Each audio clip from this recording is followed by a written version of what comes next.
Hello mga kasyami! For today's video, so ari kita subong ka sakay sa jeep, kadto kita sa may pet shop kay ipagrom ta si Shorty. So ari na ta sa may pet shop sa Awesome Pet Shop Clinic. Hi, shout out sa mga obrada sa Awesome kay Sir Sam sa Tag-iya.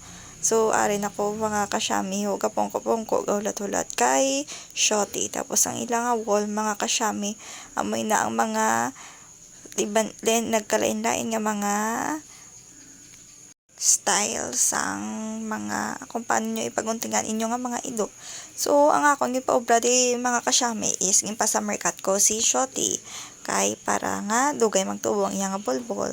Tapos ara may itom nga shih tzu mga kasyami, ara iya nga tag-iya, iya nga fur mom. Tapos ara may puti man, nabot ko ano niya breed ko mga kasyami way ko balo. Tapos ato si Shorty gahulat-hulat sa kay may ga nauna pa sa iya nanara sa mga kasyami ho si Shorty. Tapos ara may isa pa shih tzu mga kasyami, lain pagid na.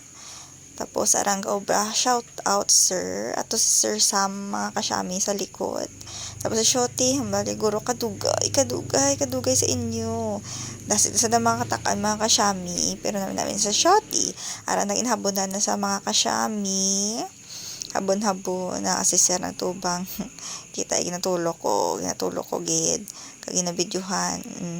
Sige habon ni sir si Shorty sir nami agid ora na mga kasyami. Tapos sa sabon kag shampoo ara na ginapamala na sa gina dryer na siya mga kasyami. Hay kapoy mga voicemail pero kaya ni Kerbels ara na kasyami na tawon yung nakamot yung isa na ara naman da sa hokay gina-blower na sang dako naman nga blower kay grabe ya bolbol mga kasyami. Ara tingala sa sinuga mo na si Sir Sam siya na si Sir Sam mga kasyami. Medyo malana da si Shorty tulukan sa bala so cute nga bata. Puti-puti pa na ara ginagroom na sa mga kasyami. Nagipili ko na si Sir nga siya mag-groom kay Shorty, siya magkapot kay Shorty. Kay namin na si Sir magkapot sa mga doggies. Nagapan namin si Shorty mga kasyami look bala na ginagunting-guntingan. So nami ani sa gunting-guntingan dan mga kasyami sa iyang face. Kag sa iya ayon nga lunggan. Nanara naman tapos ito na siya mga kasyami. Bye! Next video!